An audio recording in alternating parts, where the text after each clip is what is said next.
Friends, மக்களுக்கு வணக்கம். இன்னைக்கு நம்மளோட ஷோல யாரை பத்தி பேச போறோம், எதை பத்தி பேச போறோம் அப்படின்னா நடிகர் சூர்யாவை பத்தி தான் பேச போறோம்.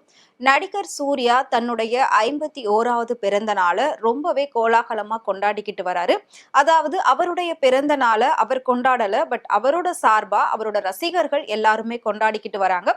சூர்யாவே இப்ப என்ன சொல்லியிருக்காரு அப்படின்னா, தயவு செஞ்சு என்னோட பிறந்த நாளை யாரும் கொண்டாடாதீங்க. ஏன்னா நீட்டுக்காக மாணவர்கள் நிறைய பேர் ரொம்ப கஷ்டப்பட்டுட்டு இருக்காங்க, போராட்டத்துல இருக்காங்க. அப்படி இருக்கும்போது தமிழ்நாட்டுல நமக்கு எந்த ஒரு கொண்டாட்டமும் வேண்டாம், எனக்காக யாரும் எதுவும் ஸ்பெண்ட் பண்ண வேணாம் அப்படிங்கிற மாதிரி அவர் சொல்லியிருக்காரு.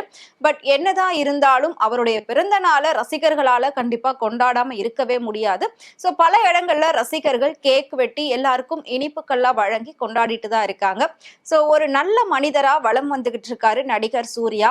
தமிழ் சினிமாவில் சூர்யா மாதிரி இன்னொரு ஆள் இருக்காங்களா அப்படின்னு கேட்டா கண்டிப்பா கிடையவே கிடையாது. எல்லாருமே நடிக்கிறாங்க, அவங்க சொந்த வேலைகளுக்காக மற்ற விஷயங்களை பார்க்க போயிடுறாங்க.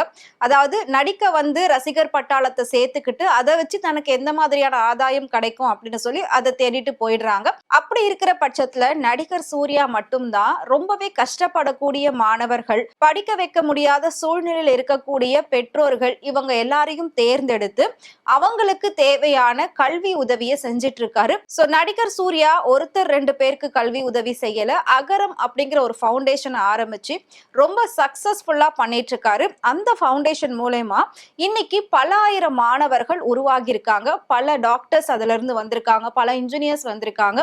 அது மட்டும் இல்லாம அகரம் ஃபவுண்டேஷன்ல படிச்சு முடிச்சு கேம்பஸ் இன்டர்வியூல செலக்ட் ஆயிட்டு நிறைய பேர் அப்ராட்ல போயிட்டு ஒர்க் பண்றாங்க. ஸோ அந்த மாதிரி நம்ம ஒரு ஷோல ஃபுல்லா எல்லாருமே எவ்வளோ அளவுக்கு அவரால் பயனடைச்சிருக்காங்க அப்படின்றத நாம பார்த்தோம். ஸோ அந்த வகையில ஏழை எளியவர்களுக்கு உதவக்கூடிய ஒரு மனப்பான்மை எல்லாருக்குமே இருக்குமா அப்படின்னு கேட்டா கண்டிப்பா இருக்காது. ஸோ நடிகர் சூர்யா அதை ரொம்பவே சிறப்பா செஞ்சிட்டு இருக்காரு. அவர் மட்டும் கிடையாது, அவர் கூட இருக்கக்கூடிய ஒட்டுமொத்த குடும்பமும் சேர்ந்து இந்த அகரம் ஃபவுண்டேஷனை ரொம்ப சக்சஸ்ஃபுல்லா நடத்திட்டு வராங்க. ஸோ இப்போ சூர்யா தன்னுடைய 51வது பிறந்த நாள் கொண்டாடிக்கிட்டு இருக்காரு. ஸோ நான் சொன்ன மாதிரி அவர் கொண்டாடல, பட் அவருடைய 51வது பிறந்த நாள். ஸோ இந்த நாள்ல ஒரு கணக்கெடுப்பு நடத்தியிருக்காங்க. சூர்யா பொதுவா ஒரு படத்துக்கு எவ்வளவு சம்பளம் ஆரம்ப காலகட்டத்துல வாங்கியிருக்காரு, இப்போ எவ்வளவு வாங்கினாரு, இப்போ கருப்பு பிளாக் பஸ்டர் ஹிட் ஆனதுக்கு அப்புறமா தன்னோட சம்பளத்தை கொஞ்சம் உயர்த்தி இருக்கிறதா நிறைய சோசியல் மீடியா பேஜஸ்ல அவரை பத்தின நியூஸ் எல்லாம் வந்தது. அது கொஞ்சம் உண்மைதான். ஸோ சூர்யா பாத்தீங்கன்னா ஆரம்பத்துல ரொம்பவே கம்மியான ஒரு சம்பளம் தான் வாங்கியிருக்காரு. மற்ற ஹீரோக்களை விட சூர்யா வாங்குற சம்பளம் கொஞ்சம் கம்மியா தான் இருந்தது. இப்போ மற்ற ஹீரோக்கள்லாம் 100 கோடி, 150 கோடி, 175 கோடி, 200 கோடி அப்படின்னு போயிட்டாங்க. பட் சூர்யா இப்ப வரைக்கும் 50ல இருந்து 60 கோடி வரைக்கும் தான் சம்பளம் வாங்கிட்டு இருக்காரு. ஸோ இப்போ கருப்பு படம் மிகப்பெரிய அளவுல ஹிட் ஆனதுக்கு அப்புறமா தான் தன்னுடைய சம்பளத்தை ஒரு 20 கோடி ரூபாய் அவர் உயர்த்தி இருக்கிறதா சொல்லப்படுது. ஸோ சூர்யா ஒரு பக்கம் பாத்தீங்கன்னா தமிழ் சினிமாவில் அடுத்தடுத்த படங்கள்ல கமிட் ஆகி நிறைய நடிச்சுக்கிட்டு இருக்காரு. இன்னொரு பக்கம் ஜோதிகா மும்பைல போயிட்டு பாலிவுட்ல ஒரு சில படங்கள் பண்ணிட்டு இருக்காங்க, வெப் சீரிஸ் பண்ணிட்டு இருக்காங்க. ஆக்சுவலி சூர்யாவோட ஃபேமிலியை மும்பைக்கு ஷிஃப்ட் ஆயிட்டாங்க, அது நம்ம எல்லாருக்குமே தெரியும். அந்த வகையில பாக்குறப்போ சூர்யா ஜோதிகா அப்படிங்கிற அந்த ஒரு கப்புள் ரொம்பவே ஒரு எல்லாருக்குமே இன்ஸ்பைரிங்கான ஒரு கப்புளா இருந்துட்டு இருக்காங்க. பார்க்கக்கூடிய பெண்கள் எல்லாருமே சூர்யா மாதிரி மனப்பான்மை கொண்ட ஒரு ஆண் இருந்தா ரொம்பவே நல்லா இருக்கும், அந்த பெண்ணோட வாழ்க்கை ரொம்ப நல்லா இருக்கும். ஸோ ஒரு பெண்ணுக்கு எந்த அளவுக்கு மரியாதை கொடுக்கணும், பெண் அப்படிங்கிறத தாண்டி தன்னுடைய மனைவிக்கும் அவளுடைய உணர்வுகளுக்கும் எந்த அளவுக்கு மரியாதை கொடுக்கணும் அப்படிங்கிறத அவங்கள பார்த்து தெரிஞ்சுக்கலாம். ஸோ இந்த மாதிரி ஒருத்தருக்கு ஒருத்தர் மரியாதை கொடுத்து விட்டு கொடுத்து வாழ்ந்தா மட்டும்தான் அவங்களோட லைஃபை சக்சஸ்ஃபுல்லா ரன் பண்ண முடியும் அப்படின்றதுக்கு இவங்க ஒரு எடுத்துக்காட்டா இருந்துட்டு இருக்காங்க. இன்னைக்கு பல நடிகர்களுக்கு இவங்க எடுத்துக்காட்டாவே இருந்துட்டு இருக்காங்க. சோ இது எல்லாத்தையும் தாண்டி நடிகர் சூர்யாவை பத்தி சிவகுமார் ரீசெண்டா ஒரு விஷயம் சொல்லியிருந்தாரு ஒரு இன்டர்வியூல. என்ன அப்படின்னா, சிவகுமார் அந்த காலகட்டத்தில இருந்து நிறைய படங்கள்ல ஹீரோவா நடிச்சிருக்காரு, நிறைய ஹீரோயின்ஸ் கூட சேர்ந்து நடிச்சிருக்காரு. சோ எல்லா விதமான காட்சிகள்லயும் நான் நடிச்சிருக்கேன். சோ நிறைய ஹீரோயின்ஸ் கூட நான் டூயட் பாடியிருக்கேன், ரொமான்ஸ் டான்ஸ் ஆடி இருக்கேன். சோ ரொம்ப கண்டபடிலாம் நடிச்சிருக்கேன், எப்படி நடிக்க சொன்னாலும் நான் நடிச்சிருவேன். ஆனா என்னோட பசங்க கார்த்தி அண்ட் சூர்யா 2 பேருமே, கார்த்தியை தாண்டி இன்னும் சூர்யா சூர்யாவை நான் குறிப்பா சொல்லலாம். சோ இது வரைக்கும் சூர்யா நிறைய படங்கள் வந்து கொடுத்திருக்காங்க. ஆனா எந்த படத்திலயுமே அந்த ஹீரோயின் கிட்ட வந்துட்டு ரொம்ப இந்த மேல ஏறி படுத்து உருள்றது இல்லாட்டி முத்த காட்சிகளோ அந்த மாதிரி ஆக்வர்டான எந்த ஒரு சீனையும் சூர்யா பண்ணது கிடையாது. ஹீரோயின் கூட ஜோடி சேர்ந்து நடிச்சாலும் கூட அதாவது ரொம்ப ஒரு ஆக்வர்டான சீன்லாம் அவர் பண்ணதே கிடையாது. அந்த அளவுக்கு என் பசங்க இன்னைக்கு வரைக்கும் ஜென்யூனா இருக்காங்க அப்படின்றதுல எனக்கு ரொம்ப பெருமையா இருக்கு அப்படின்ற மாதிரி சொல்லியிருக்காரு. சோ இதை கேட்டு சூர்யா ரசிகர்கள் எல்லாருமே சூர்யாவுக்கு இன்னும் கொஞ்சம் வந்து பூஸ்டப் பண்ணி இன்னும் ஒரு அன்பையும் ஆதரவையும் கொடுத்துட்டு இருக்காங்க. அந்த வகையில நிறைய பேர் சொல்லியிருந்தாங்க விஜய் முதலமைச்சரா ஆயிட்டாரு அரசியலுக்கு வந்து, அதே மாதிரி சூர்யாவும் அரசியலுக்கு வரப்போறாரு அப்படின்லாம் சொல்லிட்டு இருந்தாங்க. அதனாலதான் அவர் வந்து இந்த அகரம் ஃபவுண்டேஷன் மூலமா நிறைய பசங்களை படிக்க வச்சிட்டு இருக்காரு. ஏன்னா விஜய் கூட ஆரம்பத்துல பாத்தீங்கன்னா மாவட்ட ரீதியா ஸ்டூடெண்ட்ஸ் எல்லாம் செலக்ட் பண்ணி நல்ல மார்க் வாங்கினவங்களுக்கு அவங்க வந்து கல்வி உதவித்தொகை அப்படின்ற மாதிரி எல்லாம் கொடுத்துதான் ஸ்டார்ட் பண்ணாங்களே. சோ அதே மாதிரி சூர்யா பண்றாருன்ற மாதிரி எல்லாரும் பேசியிருந்தாங்க. பட் சூர்யா இதுக்கு ரிப்ளை பண்ணாரோ இல்லையோ, சூர்யாவோட ரசிகர்கள் ரிப்ளை பண்ணாங்க. என்ன சொன்னாங்க அப்படின்னா, கண்டிப்பா தலைகீழ நின்னாலும் சூர்யா வந்து அரசியல் பக்கமே வரமாட்டாரு, அரசியலுக்கு வந்துதான் நல்லது செய்யணுமா என்ன. சோ அவர் அகரம் ஃபவுண்டேஷன் ஸ்டார்ட் பண்ணதே பசங்களுடைய கல்வியை வச்சு மட்டும் தானே தவிர அரசியல் உள்நோக்கத்துல அவர் ஸ்டார்ட் பண்ணல.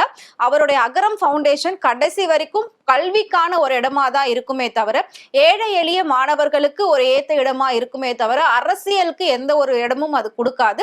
கண்டிப்பா அவரும் அரசியலுக்கு வரவே மாட்டாரு அப்படின்னு அடிச்சு சொல்லியிருந்தாங்க. சோ ஒரு சில வார்த்தை போர்கள்லாம் சூர்யாவோட ரசிகர்களுக்கும் மத்த நடிகர்களுடைய ரசிகர்களுக்கும் போயிட்டு இருந்துச்சு. சோ சூர்யா அதுக்கெல்லாம் எந்த ஒரு ரிப்ளையுமே பண்ணல. பட் சிவகுமார் சொல்லியிருந்தாரு, எங்களோட பசங்களாம் யாருமே அரசியல் பக்கம்லாம் வரமாட்டாங்க, எல்லாமே முழுக்க முழுக்க சினிமா தான் அப்படின்னு சொல்லியிருந்தாரு. பட் எது எப்படி இருந்தாலும் தன்னுடைய 51வது வயதுல கடின முயற்சியாலும் தன்னுடைய கடின உழைப்பாலும் எந்த அளவுக்கு அவர் வந்து ஆரம்ப காலகட்டத்துல ஹீரோவா வரும்போது பயங்கரமா அவரை ட்ரோல் பண்ணாங்க. இவர் ஆடுறதெல்லாம் ஒரு டான்ஸா, இவர் ஒரு ஹீரோவா, இவர் வந்து ஒண்ணுமே தெரியல, நடிக்கவே தெரியல, அப்படியெல்லாம் ட்ரோல் பண்ணாலும் அதை கொஞ்சம் கூட காதிலே வாங்கிக்காம அடுத்தடுத்த படங்கள் மூலமா தன்னுடைய திறமையை வெளிப்படுத்தினாரு. முக்கியமா நந்தா அண்ட் காக்க காக்க இந்த 2 படம் தான் சூர்யாவுக்கு மிகப்பெரிய ஒரு பிரேக்கிங்கா அமைஞ்சது, மிகப்பெரிய ஒரு டேர்னிங் பாயிண்டா அமைஞ்சது. சோ அந்த படத்துல தன்னோட பெர்ஃபார்மன்ஸை 100% எந்த அளவுக்கு நம்ம இன்வால்வ்மெண்டோட கொடுக்க முடியுமோ அந்த அளவுக்கு அவர் கொடுத்திருப்பாரு. சோ அதுல இருந்து தான் அவர் அப்படியே வந்துட்டு ரொம்ப ஹைப்ல போக ஆரம்பிச்சாரு. இன்னைக்கு ஒரு மாபெரும் நடிகரா வளர்ந்து நிக்கிறாரு. சோ அப்படிப்பட்ட திறமை கொண்ட சூர்யா தனிப்பட்ட விதத்துல எவ்வளவு அளவுக்கு சொத்துக்கள் சேர்த்திருக்காரு அப்படின்றது தான் இப்ப நம்ம பார்க்க போறோம். சோ நடிகர் சூர்யா ஒரு படத்துக்கு இப்போ 50 கோடி ரூபாயில இருந்து 60 கோடி வரைக்கும் வாங்குறாரு. சோ அது மட்டும் இல்லாம சென்னையில அவருக்கு ஒரு சில இடங்கள்ல சொந்தமா வீடு இருக்கு, பிளஸ் அகரம் ஃபவுண்டேஷன் நடத்திட்டு இருக்காங்க. அது மட்டும் இல்லாம 2D அப்படிங்கிற ஒரு ப்ரொடக்ஷன் கம்பெனியும் ஸ்டார்ட் பண்ணி அது மூலமா ஒரு சில படங்களை அவங்க ப்ரொடியூஸும் பண்ணிட்டு இருக்காங்க. இன்னொரு பக்கம் பாத்தீங்கன்னா மும்பைக்கு போயிட்டு செட்டில் ஆன சூர்யா அங்கேயும் ஒரு சொகுசு பங்களா வாங்கியிருக்காரு சொந்தமா. அது மட்டும் இல்லாம சூர்யாவுக்கு கார் கலெக்ஷன்னா ரொம்ப பிடிக்கும். சோ தன்னோட ஃபேமிலியில எத்தனை பேர் இருக்காங்களோ ஒவ்வொருத்தருக்குமே தனித்தனியான சொகுசு கார்கள்லாம் வாங்கி கொடுத்திருக்காரு. அது மட்டும் இல்லாம தனக்கு கார் ரொம்ப பிடிக்கும் அப்படின்றதுனால பிடிச்ச மாடல்ல என்னென்ன மாதிரி கார் வருதோ அந்த கார் கலெக்ஷன் எல்லாம் கொஞ்சம் ரெகுலரா வாங்குறதெல்லாம் ஒரு பழக்கமா வச்சிருக்காரு. சோ இது எல்லாத்தையும் வச்சு பாக்குறப்போ 350 கோடி ரூபாவுக்கு தனிப்பட்ட சொத்துக்கள் சூர்யாவுக்கு இருக்கு அப்படின்னு சொல்லப்பட்டிருக்கு. இதுல ஜோதிகாவதும் இன்க்ளூட் பண்ணோம் அப்படின்னா 500 கோடியை தாண்டி அவங்களுடைய சொத்து மதிப்பானது இருக்கும் அப்படின்னு வந்து கணிக்கப்பட்டிருக்கு. சோ இந்த விஷயம் தான் இப்ப சோசியல் மீடியாவில் ரொம்பவே வைரலா போய்கிட்டு இருக்கு. பட் சொத்து எவ்வளவு இருந்தாலும் சூர்யா ஒரு நல்ல மனிதரா இருக்காரா, தலைக்கணம் இல்லாத ஒரு நடிகரா இருக்காரா, அது வரைக்கும் போதும் அப்படின்னு சொல்லி அவரோட ரசிகர்கள் எல்லாருமே சூர்யாவுக்கு ஆதரவா வாழ்த்துக்களை சொல்லிட்டு வராங்க. சோ சூர்யா ஜோதிகா ஜோடி உங்களுக்கு பிடிக்கும் அப்படின்னு நினைச்சீங்கன்னா மறக்காம அவங்கள பத்தி கமெண்ட்ல சொல்லுங்க. இதே மாதிரி சினிமா பத்தியும் சினிமா நடிகர் நடிகைகள் பத்தியும் டே பை டே இன்ட்ரெஸ்டிங்கான இன்ஃபர்மேஷன் தெரிஞ்சுக்கணும் அப்படின்னு நினைச்சீங்கன்னா மறக்காம ஃப்ரெண்ட்வுட் சேனலை ஃபாலோ பண்ணிக்கோங்க.